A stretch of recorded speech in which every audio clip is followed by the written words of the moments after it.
ಹುಡುಗ ಎಲ್ಲಿ ಬರ್ತಾನೆ? ನಮ್ ನಾಣಿ ಕರ್ಕೊಂಡ್ ಬರ್ತಿದ್ದಾನೆ.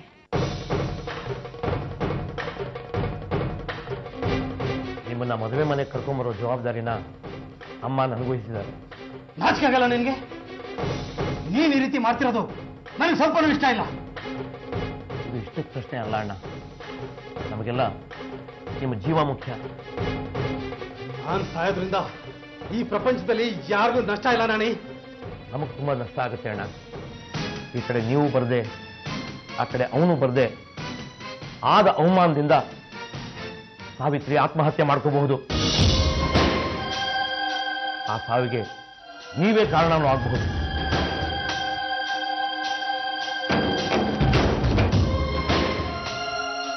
ಅದಕ್ಕಿಂತ ಸಾವಿತ್ರಿ ಜೊತೆ ಜೀವನ ಮಾಡೋದು ಒಳ್ಳೇದಲ್ವಣ್ಣ? ಯೋಚನೆ ಮಾಡಿ. ಅಮ್ಮ, ಮುಹೂರ್ತ ಮೀರೋಗ್ತಾ ಇದೆ, ವರನ್ ಬರೇಳಿ. ಬರ್ತಾನೆ, ಒಂದ್ 5 ನಿಮಿಷ, ಈಗ ಬಂದ್ಬಿಡ್ತಾನೆ. ಎಲ್ಲಮ್ಮ ಹುಡುಗ?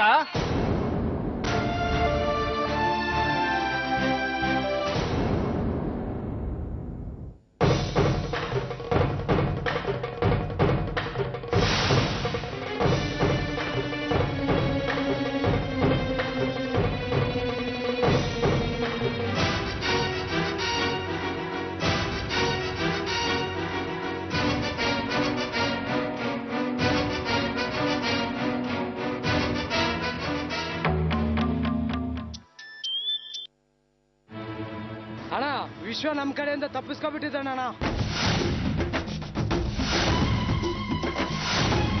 ತಪ್ಪಿಸ್ಕೋಬೇಕಾದ್ರೆ ಮಾದವನ್ ಮೇಲೆ ಕಲ್ಲೆ ತಾಕ್ಬಿಟ್ಟಣ್ಣ. ಸೀರಿಯಸ್ ಆಗಿದ್ದಾನ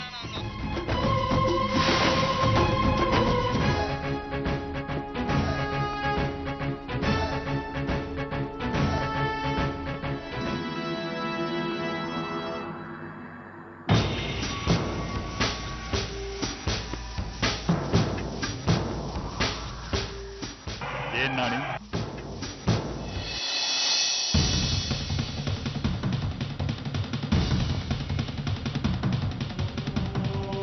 ನಾಣಿ, ಈ ವಿಶ್ವನ್ ಕರ್ಕೊಂಡ್ಬರ್ಬೇಕಿತ್ತಲ್ವಾ? ವಿಶ್ವನ್ ಕರ್ಕೊಂಬರಕ್ಕೆ ನಾನು ಹೋಗಿರ್ಲಿಲ್ಲ. ಏನೋ ಹೆಚ್ಚು ಕಮ್ಮಿ ಆಗಿದೆ, ನಾನು ನೋಡ್ತೀನಿ. ಮುಹೂರ್ತ ಮೀರ್ ಹೋಗ್ತಿದ್ಯಲ್ಲ. ನಾನು ನೋಡ್ತೀನಿ ಅಂತ ಹೇಳದ್ನಲ್ಲ. ಲೇಟ್ ಆಗ್ತಿದೆ. ನಾನು ನೋಡ್ತೀನಿ ಅಂತ ಹೇಳದ್ನಲ್ಲ. ಅಯ್ಯೋ, ಅದಕ್ಕೆ ಯಾಕೆ ಅಷ್ಟು ರೇಗ್ತೀರಾ?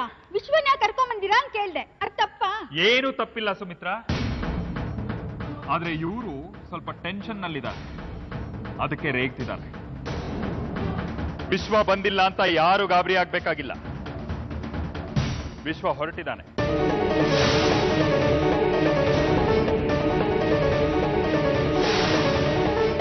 ಇನ್ನೊಂದು ಸ್ವಲ್ಪ ಹೊತ್ತಿಗೆ ಇಲ್ಲಿಗೆ ಬರ್ತಾನೆ.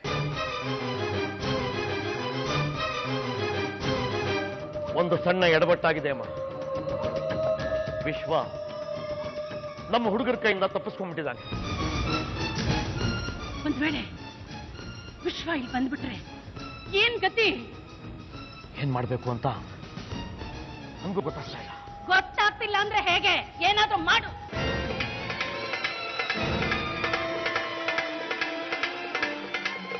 ನೀವೇನು ಯೋಚನೆ ಮಾಡಬೇಡಿ ಅಮ್ಮ.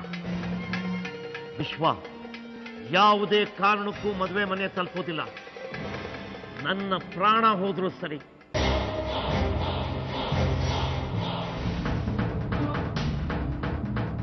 ಬಾಗಿಲು ಬಾಗಿಲು, ಕಂಬ ಕಂಬ, ಗೇಟ್ ಗೇಟ್ಗೆ ಜನನ್ನ ಯಾವುದೇ ಕಾರಣಕ್ಕೂ ವಿಶ್ವ ಗೇಟಿಂದ ಒಳಗಡೆ ಬರ್ಕೂಡ್ದು.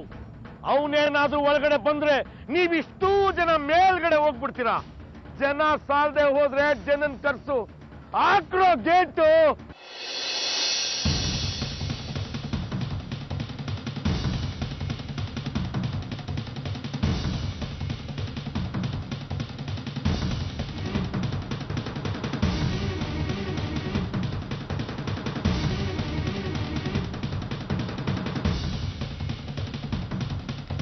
ಸಾವಿತ್ರಿ